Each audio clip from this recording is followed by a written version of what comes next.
vossas Bíblias no livro do profeta Jeremias, capítulo de número 18.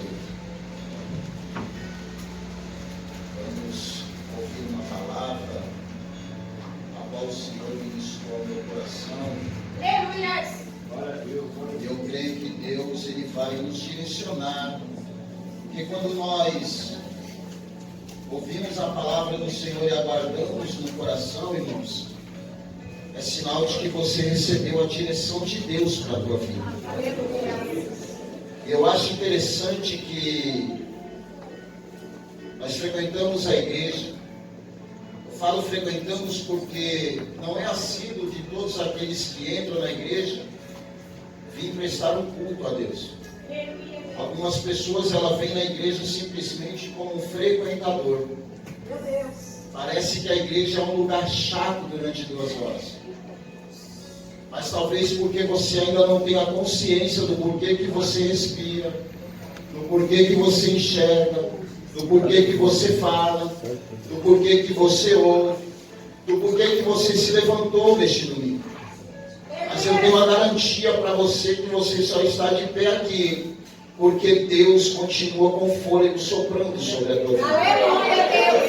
Mas como assim, irmão? A Bíblia vai dizer, irmãos, que Deus ele nos criou, mas depois ele nos formou. E como que ele nos formou? A Bíblia vai dizer que ele nos formou do pó do barro. Então quer dizer que você não veio do acaso. Primeiro, a palavra criar no seu original, ela significa fazer alguma coisa do nada, do inexistente. Então quer dizer que o homem e a mulher, ele veio do nada. Mas eu quero te dizer uma coisa ainda mais profunda. Você veio de dentro do próprio Deus. Quando a Bíblia vai dizer que ele criou todos nós, foi dentro dele próprio que saiu todos nós. E aí ele foi lá, pegou o barro e deu forma em cada um dos seres humanos. Mas o que é que nós, como seres humanos, fazemos para Deus? Além de muitas das vezes murmurarmos porque não temos o dinheiro do café, murmurarmos porque não temos o dinheiro do ônibus, murmurarmos porque não temos o dinheiro da gasolina, murmurarmos talvez, mas é meu filho que está doente, é minha filha que está doente, parece que só acontece comigo, a vida dele não é assim, a vida dela não é assim. Mas em momento algum nós agradecemos primeiro. Em momento algum nós levantamos o dia para agradecer, muitas das vezes nós já levantamos o dia amaldiçoando ele próprio. Então nós devemos aprender, irmãos, que a primeira coisa que nós devemos fazer é agradecer a Deus por estarmos vivos. Porque tem muita gente, irmãos, que queria estar aqui hoje conosco que já não tem mais o direito. Faleceu, alguns de maneiras piores, outros mais ou menos, outros por um acaso, uma fatalidade. Mas de que adianta nós levantarmos e não agradecermos? Mas o meu filho é doente, mas teu filho está vivo. O problema é da mãe que perdeu seu filho e já não consegue mais nem olhar para ele doente. Ah, mas meu marido, não, mas ele é teu marido, ele está vivo, está de pé, está na tua casa, você olha para ele todos os dias. Ah, mas minha mulher, tua mulher está do teu lado também, tua filha. Então, meus irmãos, vamos agradecer a Deus todos os dias por aquilo que nós temos. Obrigada, Jesus. Em nome de Jesus, vamos ler a palavra do Senhor. Livro de Jeremias, capítulo de número 18, vaso nas boas mãos do olheiro, diz no prefácio. Palavra de Yahvé, o Senhor, que veio a Jeremias orientando. A leitura aqui é um pouco diferente, mas é uma leitura original, uma direção correta. Dispõe-te e desce à casa do oleiro, e lá receberás a minha mensagem. E desci à casa do oleiro, e eis que lá estava concentrado na confecção de sua obra, sobre uma roda de madeira. Contudo, o vaso de barro que ele estava formando estragou-se em suas mãos, e ele o refez moldando outro vaso de acordo com o seu desejo. Então Yahvé dirigiu-me sua palavra, dizendo: por acaso não poderei eu fazer de vós, como fez este modesto oleiro, com sua obra de barro? Indaga o Senhor. Eis que, como barro nas mãos do oleiro, assim sois vós na minha mão, ó casa de Israel.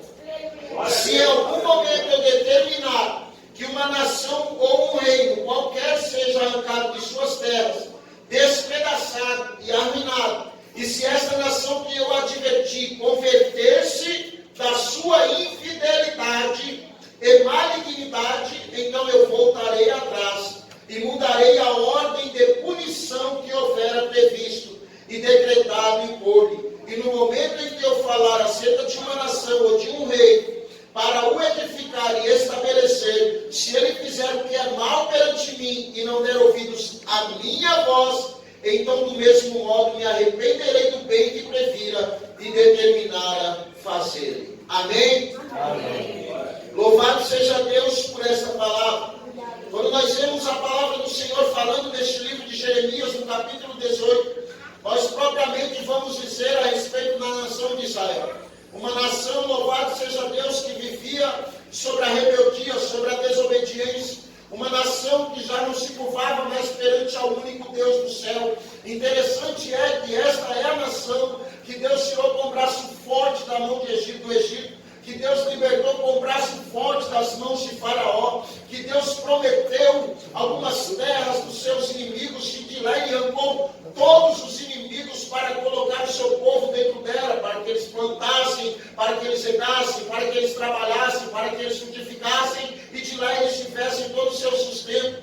Esse é o Deus, louvado seja o Senhor, que lá no deserto mandou codornizes, deu água, a rocha saiu água para que eles bebessem. E interessante é que o povo viu todos esses milagres, prodígios e maravilhas, e ainda assim não se curvou ao próprio Deus. Eles começaram a adorar alguns deuses estranhos, eles se curvavam diante de outros deuses, agora eles já não adoravam mais a Deus. Então Deus, ele determina que agora o povo, muitos anos depois, milhares de anos depois deles saírem do Egito, da mão de Faraó, eles começam a perecer nas mãos de alguns reis que são inimigos de Israel. E interessante é que o povo pecava, ele permitia que eles fossem entregues na mão dos reis que eram contrários ao reino de Deus. E aí, de repente, eles adoravam, se prostravam, Deus ia lá com misericórdia e resgatava novamente eles das mãos do inimigo. Interessante que parece que nós temos uma geração hoje em dia que ela vive desta maneira. Quando está tudo bem, ele está adorando, pastor Gino. Quando não está tudo bem, ele vai e se curva diante de outros deuses. Ele começa a viver diante do pecado que bate a porta de todos nós. Mas o que é que nós devemos fazer quando o pecado bate a porta? Nós devemos resistir. Segundo Tiago nos disse, ele falou, resistir ao diabo e ele fugirá de vós. Então nós devemos entender o que é resistir ao diabo. É fugir do diabo. Não adianta você querer enfrentar o diabo porque você não tem força, você não tem poder. Você não tem como chegar diante dele e falar, eu não faço, eu não peco, eu não vou obedecer a você. Porque só tem dois caminhos, irmão. Ou você obedece a Deus, ou você realmente está diante do diabo. Não existe três caminhos, não existe um caminho e meio, existem dois caminhos. Ou você faz o que é certo, ou você faz o que é errado. Ou você faz o que é bom, ou você faz o que é ruim. Mas por que eu falo? Porque dentro de nós, ainda que nós estejamos na igreja, existe o velho homem, existe a velha mulher. E vou ser sincero com você, ele só vai se apartar de você no dia que você estiver na glória. Porque é uma luta constante que vai existir dentro de você. O apóstolo Paulo, ele dizia que há uma luta da carne contra o espírito e do espírito contra a carne, para que você não faça aquilo que você mesmo quer. Então quer dizer que você está submisso a alguma dessas duas partes. Não adianta nós falarmos que não estamos, porque nós estamos, somos seres humanos, somos falhos, somos submissos ao pecado se não vigiados. Interessante é então que Nabucodonosor, a Bíblia vai dizer que ele resolve invadir a terra de Judá. Por quê? O povo de Israel já foi dissipado da terra por causa da rebeldia, por causa da desobediência. Então, no livro do profeta Isaías, você vai ver que até ali o povo de Israel subsistiu. Dali para frente já não existe mais as 10 tribos. Agora existem as tribos de Judá que estão ali submissas às leis de Deus, mas eles não adoram a Deus. Eles resolvem então se curvar. Então Deus, ele leva os profetas até lá para dizer que está chegando o tempo do cativeiro na vida deles. E o povo não acredita, irmãos. Se tem uma coisa coisa que você deveria acreditar é quando um homem de Deus abrir a boca para falar para você alguma coisa que vem do céu, que vai acontecer. Não adianta você tentar imaginar o tempo que vai acontecer, que não é teu. Não adianta você tentar imaginar qual é a hora que vai acontecer, porque não te pertence, mas vai acontecer. Se foi Deus que falou, vai acontecer. Então a Bíblia vai nos dizer, louvado seja Deus, que Nabucodonosor, ele vai julgar por 3 vezes. E Deus usa algumas figuras para simbolizar a restauração de Israel. E este daqui é um livro e um capítulo onde nós vamos ver o simbolismo de que Deus, independente do teu pecado, Ele está pronto para te restaurar quando você pede perdão, quando você se arrepende, quando você resolve não seguir mais os seus caminhos, mas sim agora o dele. E a Bíblia vai dizer, louvado seja Deus, que a primeira invasão de Nabucodonosor foi por volta do ano 605 a.C.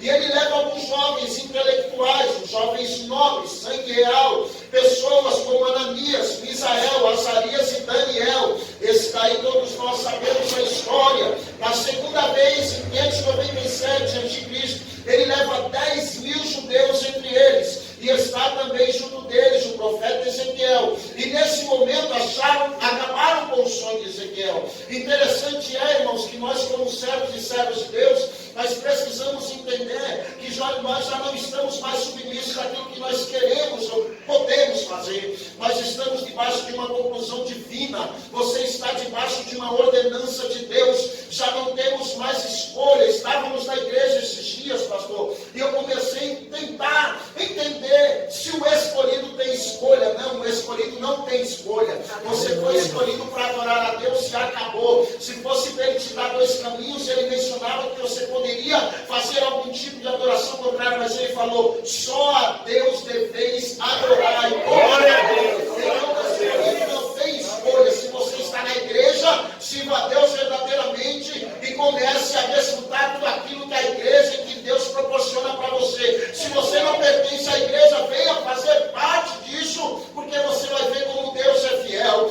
Não adianta nós tentarmos fugir do caminho, porque só existe um Deus na terra. Não existe 2, não existe 3, só existe Deus. E a Bíblia vai dizer que a terceira vez, no ano 586, ele vai devastar a cidade de Jerusalém e vai levar todos, sem deixar ninguém. Interessante é que Israel ele vai perder 3 benefícios. Diga comigo, 3 benefícios. 3 benefícios. A primeira coisa que ele vai perder quando destrói Jerusalém é as muralhas. Diga comigo, as muralhas. Então você vai parar para analisar comigo que quando nós perdemos as muralhas, o que é que nós estamos perdendo? Quando nós deixamos de ter o muro na nossa casa, fica fácil para os ladrões entrar. Então quer dizer que as muralhas, quando nós perdemos, pastores, quando nós perdemos a segurança. Então Israel já não tem mais segurança. As muralhas que protegiam o povo caíram, foram lançadas no chão. Então quer dizer que agora Israel já não tem mais a proteção que eles tinham. Olha que interessante. A pior coisa que tem é um povo que não adora e acha que ainda tem Deus. Leia. Meu Deus.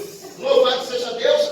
De Sansão. A Bíblia vai dizer que Sansão, pastor, assim, todos nós conhecemos a história. Sansão, ele vai para a luta com seus inimigos, ele vai dizer, eu vou destruir meus inimigos como antes, mas a Bíblia é bem enfática ao dizer que ele pensava que o Espírito ainda estava com ele, mas ele não estava mais.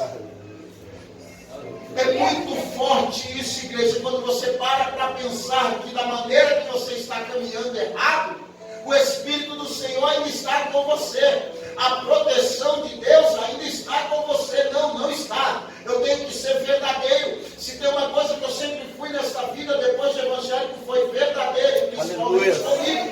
Se eu perder as muralhas que impedem o inimigo de chegar até a mim, eu sou um alvo fácil para que ele venha me derrotar, para que ele venha levar-me como prisioneiro. A Bíblia vai dizer que Nabucodonosor viu a muralha derrubada, então ele falou que vamos cercar e vamos aos poucos invadir e vamos levá-los conosco. Interessante, a segunda coisa que eles perdem foi a adoração. Diga comigo, a adoração.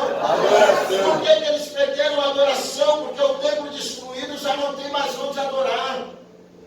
Então quer dizer que quando você perde o templo do Senhor, que é dentro de você, que o templo hoje é você, se esse templo não pertencer a Deus, irmãos, não tem como você adorar. Não tem como você ser um adorador do Senhor por excelência. Então eu começo a entender como é que hoje nós falamos que adoramos, mas o templo está dividido. Meu Deus. Tem pessoas que estão aqui nesta noite que tem um templo dividido. Em algum momento ele adora a Deus, em algum momento ele não adora. Interessante, não é que quando não adora ele fica quieto, é que quando ele não adora a Deus, ele adora o inimigo.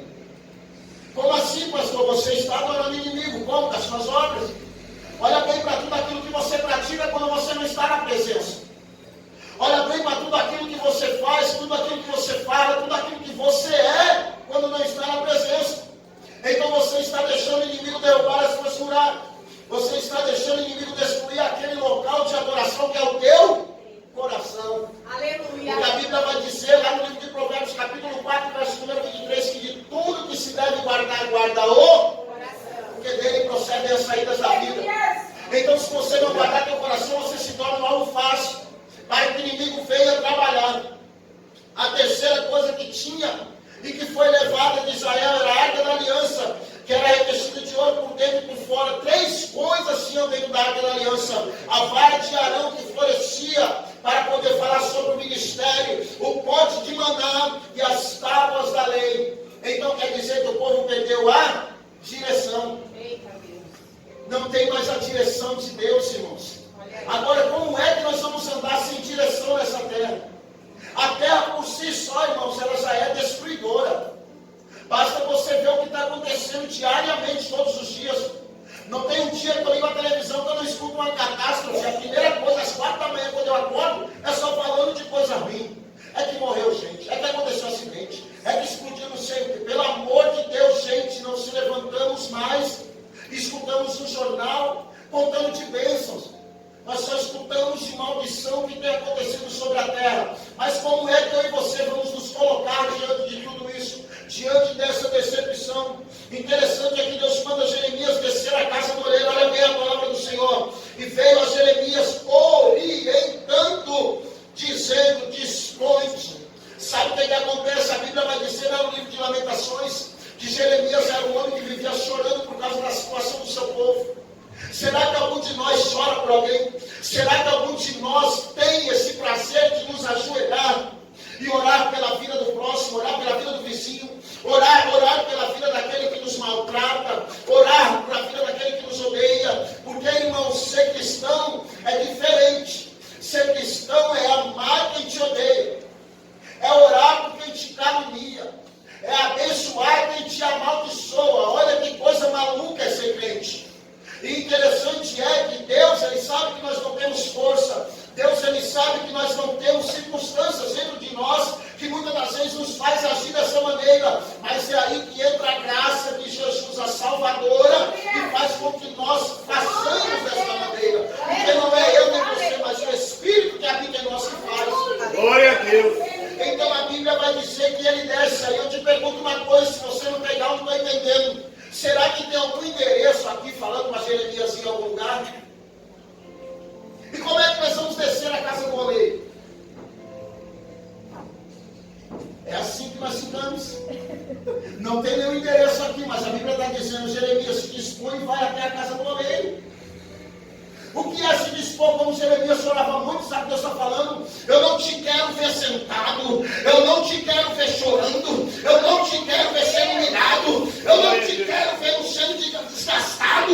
Eu quero que você se coloque de pé na minha presença, eu quero que você se levante na minha presença. Essa é a minha casa, e lá eu mostrarei o que é que eu estou fazendo. Interessante que Jeremias ele desce a casa do oleiro. Irmãos, tudo que você lê fisicamente, carnalmente, você entende espiritualmente. Então ele desce a casa do oleiro. Engraçado que ele chega na casa do oleiro, irmãos, ele fala: lá você receberá a minha mensagem. E quando nós ouvimos a palavra mensagem, parece que ele vai estar falando com Jeremias. Mas Deus não falou com Jeremias em momento algum. Quando Jeremias chegou na casa do oleiro, o que é que ele viu? O oleiro trabalhando Jeremias? Fazenda. Você me entendeu?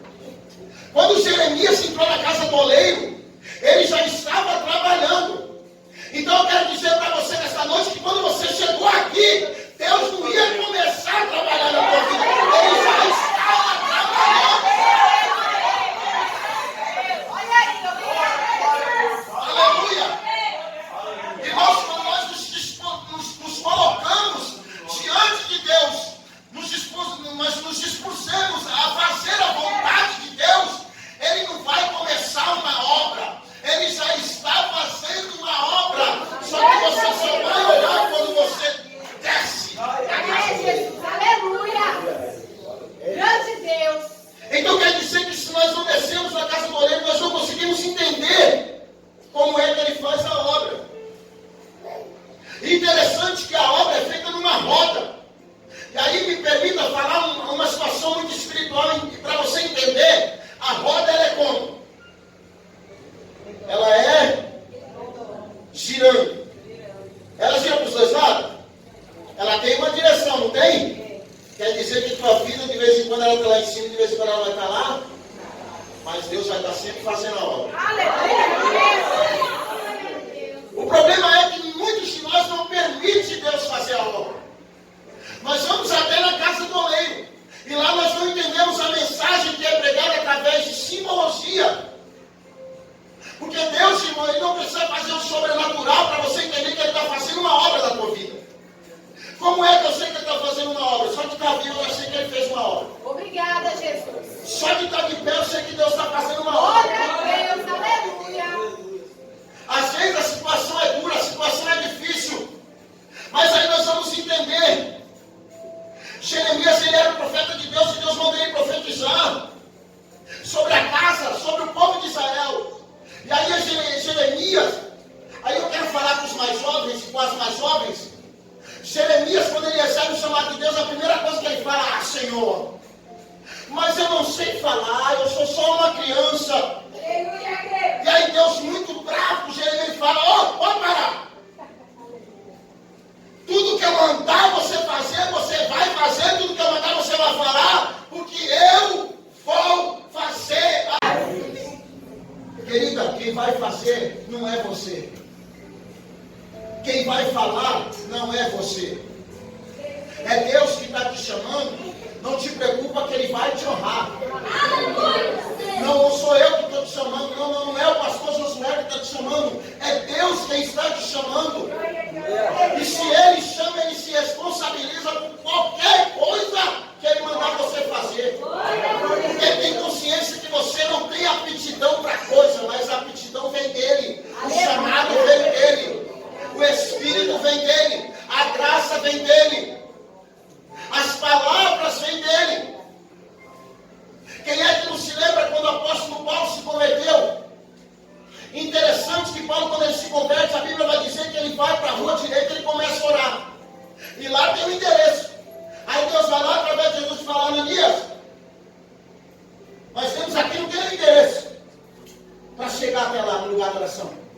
Mas Paulo está orando e Deus fala: olha, Ananias, vai até a rua direita e lá você vai orar para um homem que lá está orando. E vai dizer para ele as minhas palavras. Ananias, a primeira coisa que ele fala é: Senhor, eu tenho ouvido que esse daí é o pior dos piores, tem matado o crente pelo caminho. Por onde o Senhor vai mandar eu orar por ele? A primeira coisa que vem na nossa vida é o medo. E se tem uma coisa que Deus não precisa é do teu medo. Engraçado é que nós temos medo de pregar o Evangelho, que é uma coisa tão simples. Mas nós não temos medo de enfrentar uma madrugada na rua. Nós não temos medo de passar uma madrugada na bebedeira. Nós não temos medo de passar uma madrugada aí debaixo de muitas coisas erradas. Porque muitas das vezes eu evito falar no culto, irmão, para as pessoas não se escandalizarem. Porque o erro do ser humano é achar que ele sempre está certo. Ele vai para as suas bagunças doutrinárias, malignas, e aí ele acha que está fazendo certo. Não, você não está fazendo certo, você está contrariando a vontade de Deus, está fazendo tudo errado. Meu Deus! Você está encaminhando tua alma para a morte. Porque a Bíblia vai dizer em 14:12 de Provérbios que há caminhos que ao homem parece ser certo, mas no final são caminhos de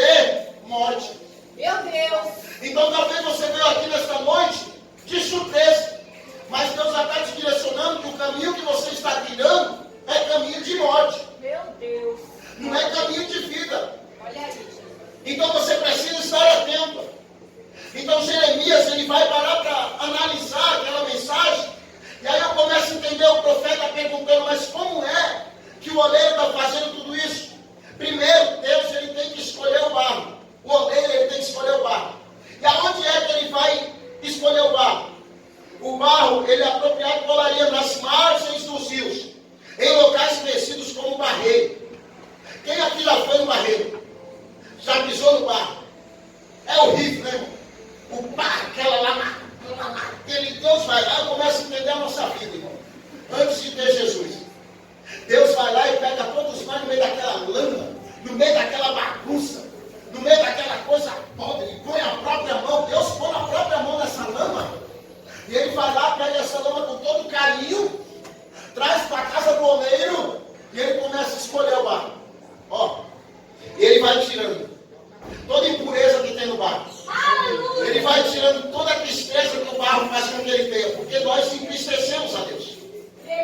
Você pensa que fazendo errado você está entristecendo, você não. A tua carne até se alegra, mas Deus está totalmente entristecido, porque a Bíblia vai dizer que ele criou um vaso para a honra e não para a desonra. A Bíblia vai dizer que nós temos um lindo tesouro guardado em vasos de barro. Então quer dizer que você é um vaso de barro, a qual Deus quer guardar um tesouro. Então quer dizer que você precisa se colocar de prontidão para receber esse tesouro. Tem coisas que Deus quer fazer na nossa vida que nós precisamos dar um passo. Mas nós não damos esse passo. Às vezes nós adiamos o encontro com Deus. Às vezes nós queremos seguir o nosso próprio caminho. Mas aí quando nós vemos que a coisa está embaraçada, nós começamos a ir para a igreja. E vamos para a igreja. Aí a coisa muda, nós saímos da igreja. E saímos da igreja. A coisa embaraça de novo, eu vou para a igreja. Aí daqui a pouco preciso ligar para o pastor. O pastor vem na minha casa, o negócio da tribulação, a turbulência, que é só Jesus na casa. Aí o pastor vai lá e ora. E a coisa muda. Aí está tudo bem, graças a Deus. Ninguém mais nem liga para o pastor. Como que o oleiro vai fazer uma obra nesse barro? Sabe o que acontece? O barro se quebra. E eu nunca vi, tem gente por aí que fala que Deus vai quebrar. Deus nunca vai quebrar um vaso, irmão. Porque o formador do vaso é o oleiro. Então o interesse de Deus, o oleiro na tua vida, é formar você. Não é te quebrar. Então se algum dia alguém falar para você que Deus vai te quebrar, é mentira, irmão. Eu nunca vi a Bíblia falar que Deus ele quebra o barro. Que Deus quebra o vaso. Sabe essas pregações de maldição? Deus vai te pegar, irmão. Se você acreditar, Deus vai te matar. Não, Deus não vai matar. Mas eu tenho certeza que você vai se colocar no caminho da morte. Aleluia. Até mesmo porque, irmãos, Deus ele não vai combater com o teu caráter. Isso é pesado, é duro. As escolhas que você fizer, você vai seguir. Deus ele te chama na igreja, ele fala com você para você mudar o caminho, para você mudar o rumo. Porque a Bíblia vai dizer que os meus caminhos não são meus caminhos, meus propósitos são meus propósitos. Você só ouve se você quiser. Quem está entendendo, diga amém. Então quer dizer que Deus está te chamando para uma boa obra. Ah, mas eu não sei pregar, não se preocupe, igreja não é lugar só de pregador. Mas eu não sei cantar. Quem falou que igreja é só lugar de cantor? Irmão, a igreja tem lugar para todo mundo. Tem lugar para quem canta, para quem prega, para quem lava toalha. Tem lugar para quem faz faxina. Tem lugar para quem afia. Tem lugar para todo mundo. Glória a Deus, aleluia. Se tem um lugar que não vai faltar coisa para você fazer na igreja. Aleluia, Deus. Sabe, irmão? Então você precisa entender o que é isso. Segundo, para preparar o barro envolve duas atividades distintas e complementares. Ele bate o barro para livrá-lo das pedras e das impurezas. Às vezes nós estamos passando por algum sufoco, não está entendendo que o barro está sendo batido. Está uma tristeza minha vida, é Deus batendo no vaso. Ele está cuidando, ele está trabalhando. Só que a gente não entende porque nós queremos viver na vida boa. Mas não quer sofrer. E aí eu tenho certeza do que eu estou te falando. O oleiro ele vai pegar o barro e em alguns momentos ele vai ficar. Ó. Você já viu como é que o oleiro trabalha? Quem aqui já morou no Nordeste? Casa feita no barro, meu irmão, ele vai lá para ficar retinho, né? Ele vai lá e na parede. A parede é de barro, mas engraçado que eu nunca vi uma casa daquela cair.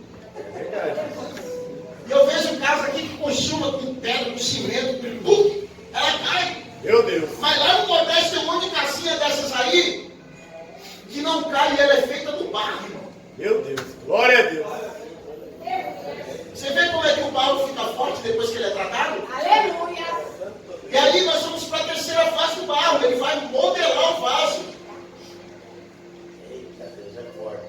E para modelar um vaso, o oleiro, que é profissional, que trabalha na fabricação de peças toleadas, utiliza a roda do oleiro. É uma cana de madeira, antes movimentada pelos pés. Hoje em dia, eles usam um touro, né? E essa atividade vem desde a Mesopotâmia, 4.000 anos antes de Cristo. E a atividade de um oleiro requer muita dedicação e prática. Olha bem, Deus ele se dedica muito a você. E aí eu não entendo porque é que nós não nos dedicamos nada a Deus. Por que é que a vida não melhora? Por que é que as coisas não andam? Por que é que eu vou na igreja, minha filha, parece que ela continua na rebeldia? Tem gente que vai para a igreja, não vai nem buscar para ele vai buscar para o filho, para o pai, para o marido. E aí ele não entende que primeiro ele precisa se transformar num barro, para Deus formar um vaso. E aí ele vai servir de exemplo para o outro. Aleluia. Como que eu quero que minha filha mude se eu não mudei? Como que eu quero que meu pai mude se eu não mudei? Existe um conflito, existe uma guerra dentro dessa casa. Existem vasos que não estão completos. Existem vasos que estão em formação, mas não deixam o oleiro terminar o trabalho. É necessário você permitir que o oleiro te pegue como um vaso de barro e deixe ele trabalhar na tua vida.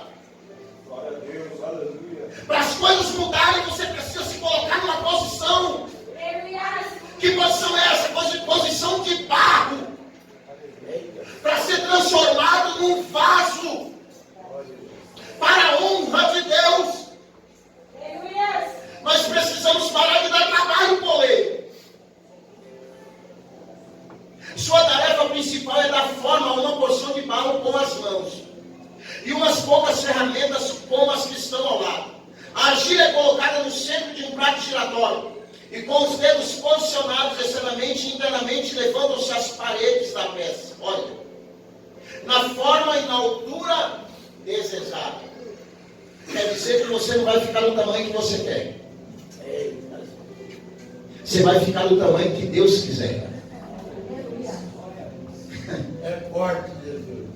É assim que funciona a olaria de Deus. Você não precisa se preocupar em ficar grande e nem se preocupar se vai ficar muito pequeno. Você vai ficar do tamanho certo. Você não vai ser melhor nem maior do que ninguém. Você vai ter a estatura que Deus quer que você esteja. Mas você precisa entender e se colocar na mão. Mas eu sou crente. Você não é crente. Se você não estiver na posição de barro, você não é crente. Meu Deus, aleluia. Não adianta você falar e não praticar. A Bíblia vai dizer que todos aqueles que praticam são semelhantes ao homem que coloca a sua casa sobre a areia, e vem o vento, e vem a chuva, e ela fica lá firmada. Mas aqueles que não praticam são semelhantes àqueles que colocam a sua casa sobre a areia, e vem o vento, ela derruba, destrói. Se tem alguma coisa acontecendo de ruim, muito ruim ainda, tem que se colocar numa posição, acabou. Ligou o sinal de alerta, irmão. E se nós não atentarmos para o sinal de alerta ligado, quando nós formos nos atentar, já é tarde. Já foi. Passou. Interessante que Deus ele é habilidoso. Notemos que as peças de barro, apesar da habilidade do oleiro, não são iguais, são apenas semelhantes. Em grande parte, porque o trabalho é manual. Deus não faz um vaso igual ao outro. Cada vaso tem uma proporção, cada vaso tem uma qualidade, cada vaso tem um tipo de coisa que vai dentro. Já parou para analisar que tem um monte de gente que tem vaso de prata, tem vaso de ouro, mas esses vasos não resistem. As vasos de barro estão lá. Nunca cai, nunca quebra, aguenta de tudo, passa chuva, passa sol, e o vaso está lá. É Deus que está estruturando. Então, irmão, nós precisamos ser estruturados por Deus. O desvio de Israel, Jeremias profetizou numa etapa conturbada da história. Um tempo em que o povo andava desviado do Senhor, indo atrás de deuses falsos, mas a idolatria sempre anda acompanhada de corrupção moral, distorção doutrinária, indiferença religiosa, prostituição e toda sorte de pecado que afasta o homem e a mulher de Deus. Eita, Jesus. Irmão, prostituição na Bíblia não tem nada a ver com essa prostituição que você vê as mulheres que trabalham com o seu corpo. A prostituição na Bíblia era o povo se desviar do Deus que eles serviam, que dava de tudo por eles, fazia tudo por eles para servir outro Deus. Essa era a prostituição que Deus estava falando. Basta você ler o livro de Oséias. Olha, a vida do homem de Deus não é fácil não. Para analisar isso, pastor. Deus vai lá em Oséias e fala: Oséias, você vai pegar uma prostituta. Você vai atrás de uma prostituta e vai casar com ela. Eu? É. Porque assim é o jeito que está meu povo. Deus está mostrando a compaixão que Ele tem com aqueles que se prostituíram, saíram da sua presença, se desviaram do caminho. E aí Deus manda ele casar e fala para ele que ele vai mostrar para o povo como ele é. Ele é como Oséias, que vai lá, pega a prostituta, traz para dentro da sua casa novamente, vai tratar, vai cuidar. Assim é o povo que anda desviado de Deus. Mas nós não nos colocamos nessa posição, sabia? Lá na igreja, de vez em quando, nós briga na IBD, de manhã, na escola bíblica, porque na escola bíblica é muito bom que você fala o que tem que falar. E aí nós entramos em algumas discussões doutrinárias de vez em quando, irmãos, para você entender. E esses dias eu estava falando com os irmãos, e a coisa mais difícil que tem nas igrejas hoje é falar de arrebatamento. Eita. Mas eu quero só dar aqui uma pequena palavrinha sobre isso. Se Jesus voltar agora, quem tem certeza que vai para o céu? Aleluia! Meu Deus, tem tanta gente indecisa assim. É sério, irmão, esse negócio de céu. É sério esse negócio de inferno. Quando Deus fala, no capítulo 10 de Mateus, versículo número 28, ele fala: não tem mais aquele que pode matar o corpo e nada pode fazer com a alma. Tem mais antes aquele que pode fazer, lançar no inferno tanto o corpo como a alma junto. Meu Deus, Capítulo 16, 26 de Mateus vai dizer: louco, esta noite pedirão a tua alma o que é que você tem guardado, para quem será? glória seja dada. De que adianta você ganhar o mundo inteiro e perder a tua alma? É para você pensar mesmo o que eu falei. Você precisa fazer uma reflexão do que é que você quer para a tua vida. Se é o inferno, ele existe. Se é a glória de Deus, ela também existe. Aleluia. E está pertinho de acontecer. A Bíblia vai dizer que o arrebatamento ele virá como um ladrão. No abrir e fechar de olhos, você talvez não escute isso de ninguém, mas aqui é uma igreja que Deus fala. Está na hora de você mudar o teu ambiente de viver. Está na hora de você entender que Deus te chamou para uma boa obra, mas principalmente para guardar a tua alma do inferno. Deus tem uma obra linda na tua vida, minha irmã. Às vezes me falta força, pastor. Eu vou aceitar, mas eu não vou conseguir. Quem falou que quem vai te carregar é você mesmo? Quem falou que quem vai levar você adiante é você mesmo? Se fosse isso, nós não estaríamos aqui, porque eu não tenho força para nada. Quem me trouxe até aqui foi Deus. Quem sabe da minha história já sabe tudo que eu passei. Ontem eu fui falar com um jovem bêbado no meio da rua. Falei para ele: rapaz, se você acha que tua vida está ruim, é porque você não viu ainda as pessoas que já estão mortas. Para onde elas vão? vida, porque Deus não está te dando a oportunidade de enxergar o caminho da verdade. Está na hora da igreja entender que você está desviado do verdadeiro caminho que Deus te chamou. Jeremias pregou durante anos para o povo: vai vir o cativeiro, vai vir o cativeiro, vai vir o cativeiro, conserta o teu caminho. E o povo nem aí para Jeremias. E aí quando veio o cativeiro, a única coisa que eles falavam é: e agora não temos mais nem como adorar. 70 anos no cativeiro. Umas 4 gerações se passaram no deserto. Todos que desobedeceram a Deus, irmãos e irmãs, morreram. E Deus falou que depois da 4ª geração, Ele visitaria o seu povo. Deus hoje Ele quer restaurar a tua vida. Deus hoje Ele quer mudar a tua história.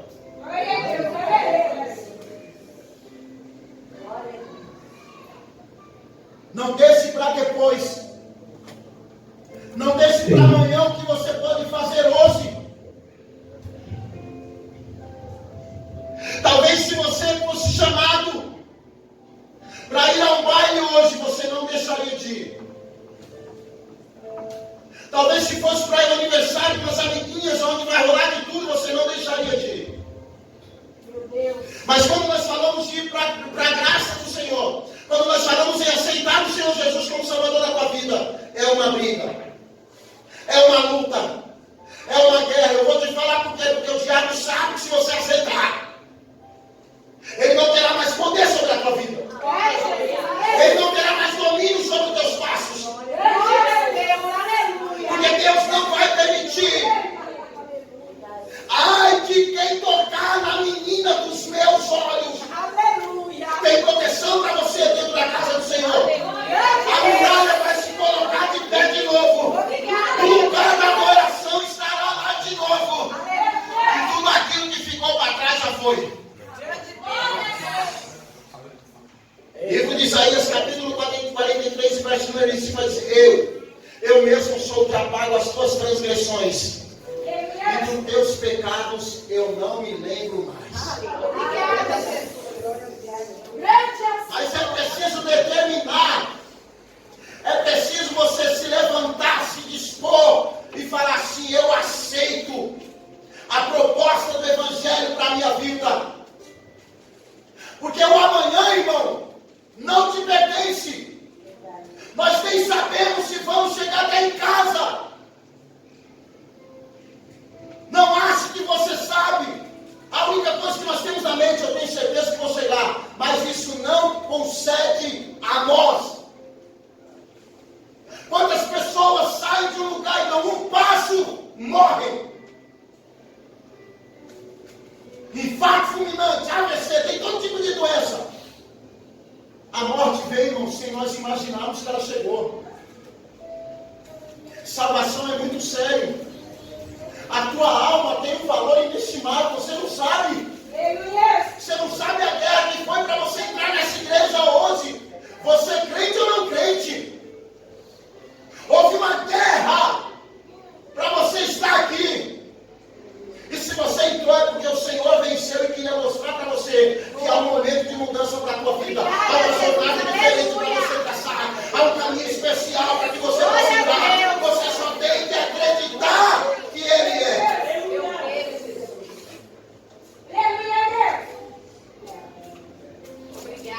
Às vezes, irmãos, eu já estou encerrando. Os irmãos têm paciência, amém? Glória a Deus. Às vezes, nós escutamos os pregadores sexta, sábado, domingo, terça, quinta, tem culto a semana inteira. E parece que nós vamos deixando se alongar o prazo. Estou indo na igreja. Aí as pessoas te perguntam lá na tua rua: foi uma bênção. Foi uma bênção porque nosso irmão falou comigo. E você se converteu. E você começou a dar lugar para Deus trabalhar. Quando nós estamos adorando aqui, Se a nossa irmã e o grupo de louvor for falar, nós falamos tudo o que eles falam. Quem aqui adora? Quem aqui recebe? O Senhor tem lugar na tua vida? Tem. Mas que lugar é esse que você deu para Jesus na tua vida, se você vai sair daqui e vai praticar as mesmas coisas? Ele tem lugar na tua vida?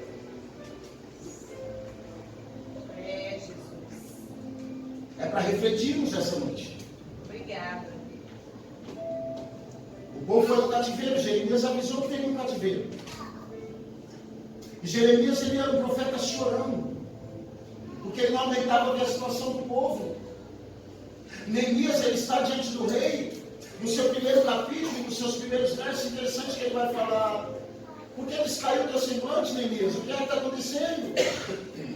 Como vai descair o meu povo?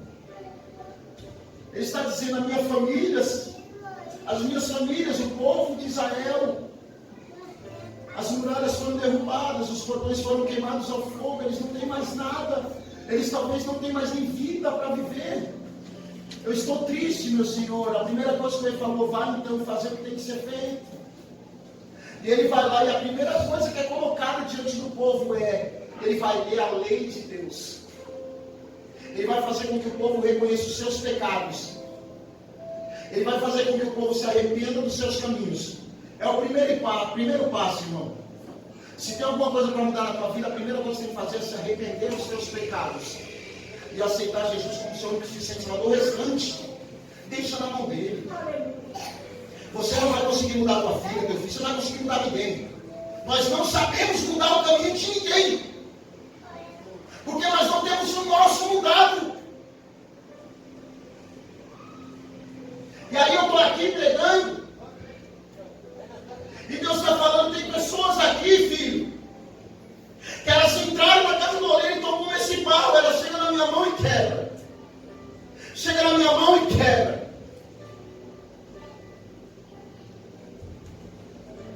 Às vezes é cansaço vir na casa de Deus.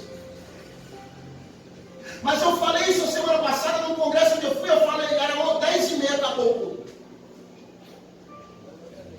E aí, acabando o culto, a gente olha para o povo tem um dormindo. O cansaço é notório.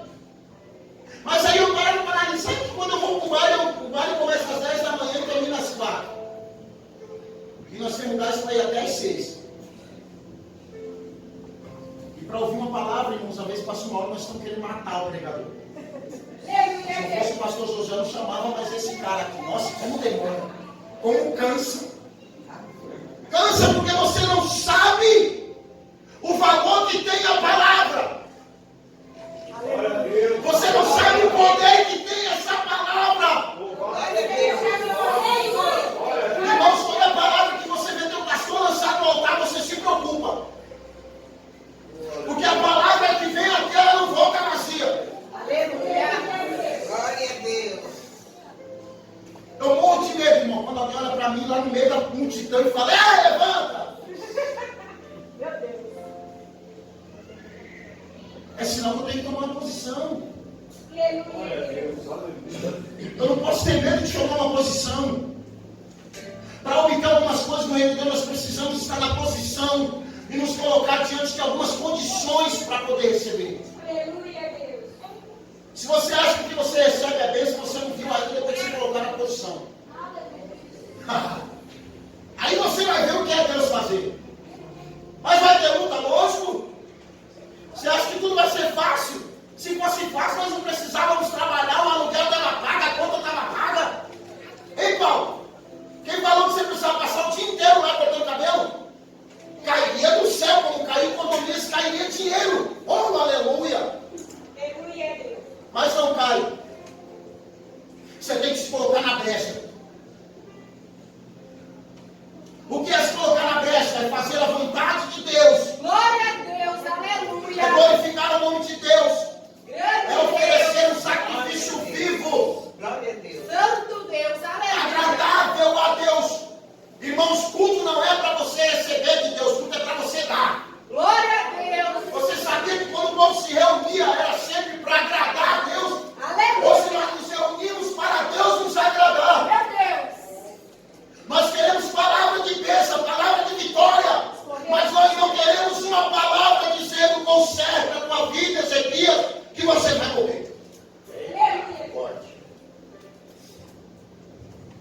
Quem quer receber uma palavra dessa? Aleluia a Deus. E Deus olhar para você e falar, conserta a tua vida que certamente você morrerá. Melhor ainda, quem é que depois vai se ajoelhar e falar, Senhor, eu te sirvo com prontidão, com retidão. Agora, pela tua infinita misericórdia, acrescentando sobre a minha vida, Senhor. Sabe o que ele está falando? Eu ainda posso te servir, Senhor, eu ainda posso ser fiel. Eu errei, mas eu me arrependo. Glória a Deus. E Deus vai lá e fala para ele, vai lá. Fala para ele que eu estou acrescentando 15 anos na vida dele. Aleluia. Mas para ele se colocar na posição que ele fez. E o que é que nós fazemos? Além de chegarmos no culto por chegado, que alguém convidou para não fazer de ceia, o convite da irmã, fui lá. E aí o culto acaba, eu vou embora. Ainda peço o pastor orar pela minha vida. Olha aqui, pastor, pela minha vida. Pelo amor de Deus, irmão. A coisa mais bela que tem na igreja é a palavra. Aleluia. Eu quero dizer uma coisa. A gente não quer falar, a gente quer falar. Fala a Deus. Fala a Deus. Fala com nós. Meu Deus. Deus precisa de uma posição sua, irmão. Aleluia. Mas seu nome? Tiel. Deus está contemplando cada batida do teu coração agora. Aleluia. Mas ele falou para mim aqui, eu preciso de uma posição para que eu possa entrar com condições. A irmã entende isso? Deus, ele é como um pai, irmã. Quando ele vê você chorando, ele não aguenta lá em cima também. E aí ele olha lá de cima e ele fala, mas como? Ela não enxerga eu. Eu quero fazer a vida dela, mas ela não entende que eu estou chamando. Glória a Deus, aleluia. Deus, ele quer você aqui, irmão. Aleluia. Ele não precisa de você sofrendo, chorando, angustiada. Do lado dessa menina linda. Sabe, desejando sempre o melhor. Buscando por ela coisas que ela nem ela vê. Não é verdade? Eu estou mentindo. Só Deus vê você quando você está num momento escuro, só você e ele. Angustiada, aflita. Sabe? Querendo uma direção dessa menina e falando assim, meu Deus. Muda o quadro da história, eu não sei o que acontece. Como é que eu posso fazer, Senhor? Sabe, Jó?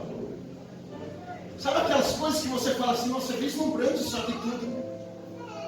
Só que é um caminho de morte, filha. Sabe? Amiguinhos de escola, nossa, essa coisa é tudo lindo.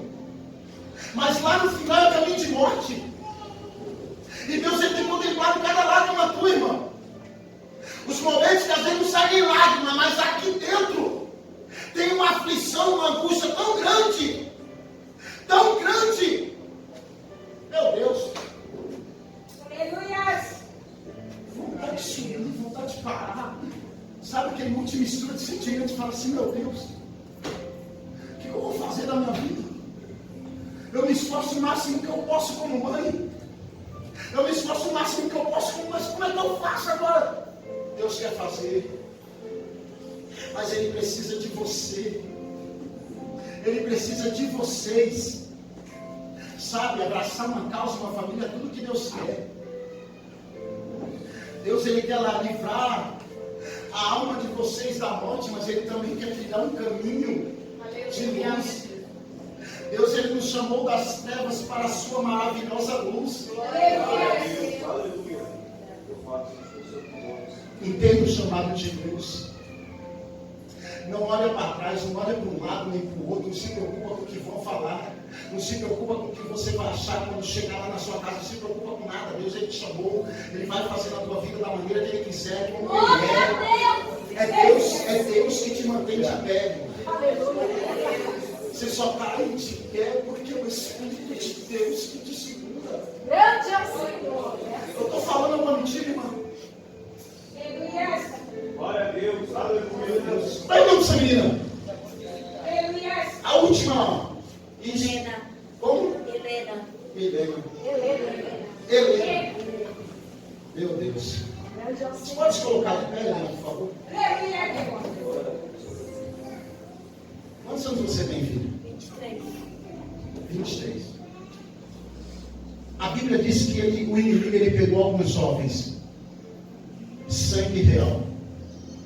Alguns jovens, o inimigo ele não quer gente feia, não, sabia? O inimigo não quer gente feia nem gente velha. O inimigo ele quer gente bonita e jovem, para satisfazer a sua vontade. Existem coisas que param na tua mente, filho, que só Deus escuta. E existem atitudes que você toma, que só Deus vê. Mas meu Deus nessa noite falou para mim uma coisa interessante. Os caminhos que você trilhar a partir de hoje vão te trazer consequências. A escolha que você fizer vai ter um preço a ser pago. Não pense que todos aqueles que estão do teu lado sorrindo com você são seus amigos. Existem pessoas que estão do teu lado agindo malignamente, com um sorriso irônico do diabo, esperando apenas uma brecha para a destruição da tua alma. E Deus nessa noite falou, fala para ela, eu posso fazer coisas que ela nem imaginou, mas eu preciso que ela entenda que as coisas que ela está escolhendo têm um preço a ser pago. Você entende o que eu estou falando? Você sabe do que eu estou falando? Você faz algumas escolhas na sua vida, correto? Irmãos, eu não posso mentir, no nome de Jesus, pelo amor de Deus, eu não venho aqui, eu não busco para falar mentira. Mas eu tenho certeza de uma coisa: no dia que você colocar no seu coração, se prontificar, ser uma adoradora do Senhor, você não vai precisar nem se prontificar a fazer plano. Porque os planos de Deus para a sua vida são melhores. A Bíblia vai dizer no livro de Isaías capítulo 29, versículo 11. Eu, o Senhor, sei bem os planos que tenho para vós. Planos de bem e não de mal. Para te dar o final que esperais. Tem gente orando por você. Tem gente que não cessa de orar por você porque ele vê para onde você vai. Ele vê os seus finais de semana. Ele vê o seu dia no momento da tarde. Quando você sai. Tem muita gente que não vê onde você vai. Correto? Mas os olhos de Deus ele vê. Deus ele prontifica cada casa que você entra. Cada carro que você entra. Cada homem, cada menino que você anda, tudo que você conversa e fala, e tudo que você determina fazer. Mas Deus mandou te falar uma coisa: você é princesa. Você é uma princesa do Senhor. E Ele precisa de você. Deus ele precisa mudar um basta nas histórias de pessoas aqui. Nessa noite. Pode sentar, filha. Muito obrigado. Deus ele precisa dar um basta em finais trágicos, em finais tristes. E é nessa noite que Ele quer mudar. Deus ele não quer mudar a tua vida amanhã. Deus ele não quer esperar acontecer algo na tua vida depois de amanhã. Não estou falando que vai acontecer, pelo amor de Deus. Eu quero que sua vida seja uma bênção. Mas todas as nossas escolhas têm um preço. Eu sei porque eu fiz uma escolha que me custou 22 anos da minha vida. Graças ao Senhor eu estou vivo. Mas era para mim estar morto. Mas Deus determinou no seu coração me dar uma oportunidade. Mas Ele falou para mim um dia: eu estou te chamando para uma grande obra. E eu não abandonei qualquer vida. Eu abandonei uma vida, irmãos, de crime organizado,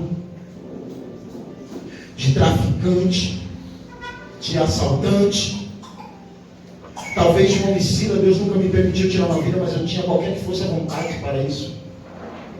Mas Deus olhou para mim com compaixão e falou assim: você é meu filho. E eu quero mudar o rumo da tua história.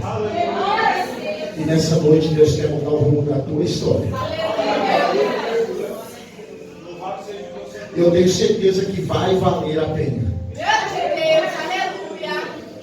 Quem crê que vai valer a pena? Então eu gostaria de fazer um convite para você. Não sou eu. Não é o pastor Josué.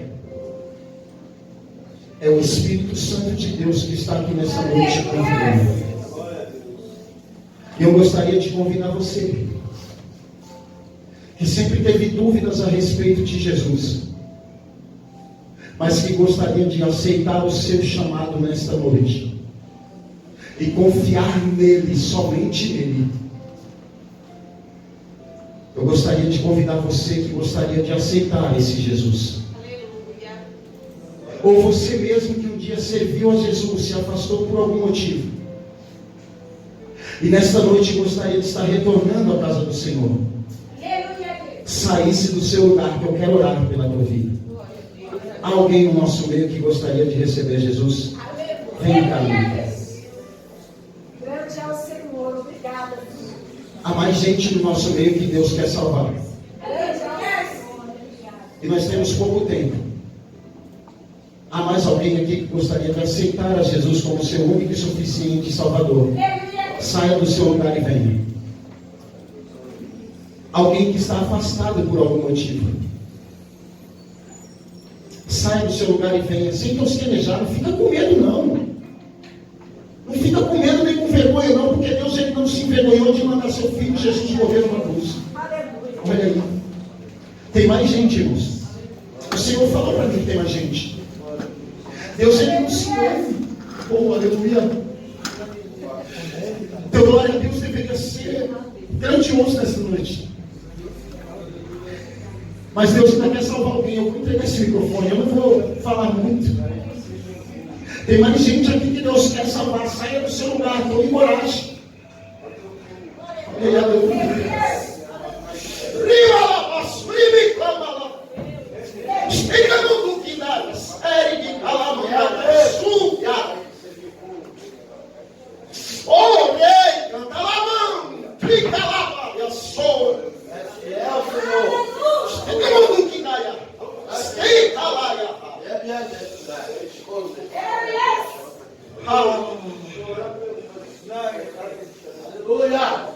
Tem mais uma pessoa aqui que Deus quer salvar. Eu vou falar a última vez, eu vou entregar esse microfone para o pastor falar. Saia do teu lugar e venha. A tua noite é hoje, não é amanhã, não é quarta, não é domingo que vem. Saia do teu lugar e venha tomar sua posição com o Senhor. Aleluia. Aleluia. Bruno, coloca, vai valer a pena. Aleluia. Vai valer a pena esse chamado. Vai valer a pena a sua decisão. Vai valer a pena. Vai valer a pena cada passo que você der. Cada palavra que você falar. Cada oportunidade que Deus tiver na tua vida de fazer vai valer a pena. Oh, aleluia, vai valer a pena. Oh, meu Deus. Eu só quero que nós cantemos o louvor. E eu quero que você chore na presença. Chore à vontade, irmão. Chore à vontade. Porque lágrimas são refrigério da tua alma agora. Olha isso. Ele compreende os teus caminhos, filha. Aleluia. Ele vai te dar uma canção nova. Aleluia. Ainda tem oportunidade para você que quer receber esse Jesus. Saia do teu lugar e venha receber um abraço dele. Saia do teu lugar e venha. Ah, caramba, cai. Ah, vai, comando, depois me dá as três festa do céu.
nós oramos por essas vidas agora, que se entregaram a Ti, Deus.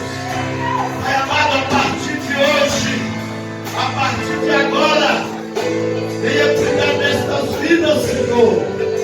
Pai amado, coloca, Senhor amado, o nome delas no livro da vida. E a partir de hoje, Senhor, toma conta delas, das suas famílias, dos seus filhos, Senhor, em nome do Senhor Jesus. Ah, Senhor amado, nos alegramos, Senhor, na Tua presença. De palmas, Senhor.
muito especiais. Mas antes do pastor falar para mim aqui uma coisa, Deus tinha falado para mim uma coisa interessante, viu, pastora Gina? Ele falou que tem festas que é para ficar marcada na história. Existem festas que são marcadas. Lá no começo desse ministério, Deus falou que ia salvar vidas. Mas Ele não falou que ia ser tanto especial. Eu particularmente, irmão, toda vez que eu venho aqui eu saio muito feliz, mas hoje eu vou sair daqui talvez transformado de novo. Aleluia. Santo Deus. Eu amo esse Jesus. A única coisa que eu peço para cada uma de vocês que aceitam Jesus: resistam, sejam firmes, sejam constantes. Na hora que apertar o calo, grita, porque sozinho ninguém aguenta, sabe? Olha o tanto de gente que tem à volta de vocês agora. Uma dessas pessoas vai poder te ajudar na hora que você precisar. Isso é a igreja. Eu amo esta igreja de Cristo Jesus, de verdade. Vocês são um povo que eu amo muito com a minha família. Que Deus abençoe grandemente a vida de vocês e desse ministério. E continua na comunhão. Porque a Bíblia vai dizer no livro de Atos dos Apóstolos que enquanto os irmãos oravam, jejuavam e comiam o pão, numa só comunhão, Deus ia acrescentando as almas que haviam de ser salvas. E muitas almas ainda vão ser salvas aqui. Até a volta de Jesus. Aplauda o Senhor. Vamos. Aplauda o Senhor.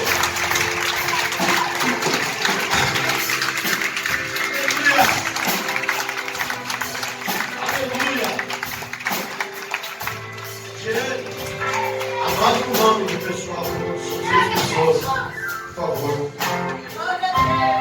Você está feliz, irmão? É noite de festa.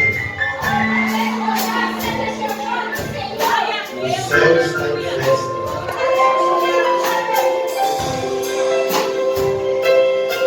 Uma alma vale mais do que o mundo inteiro. Aleluia. Santo Aleluia. Deus é fiel. Irmão, cadê os aniversariantes de outubro e novembro? Quem fez aniversário em outubro e novembro, vem aqui para frente, nós vamos orar por você. Vem cá, irmão.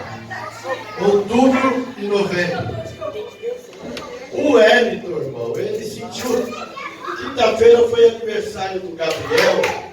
O Wellington disse: por que não oraram por mim? Porque a mãe e o pai dele não lembram o pastor. O pastor não lembra tudo, não tem jeito. Viu? Você vai dar bolo para nós? Vai?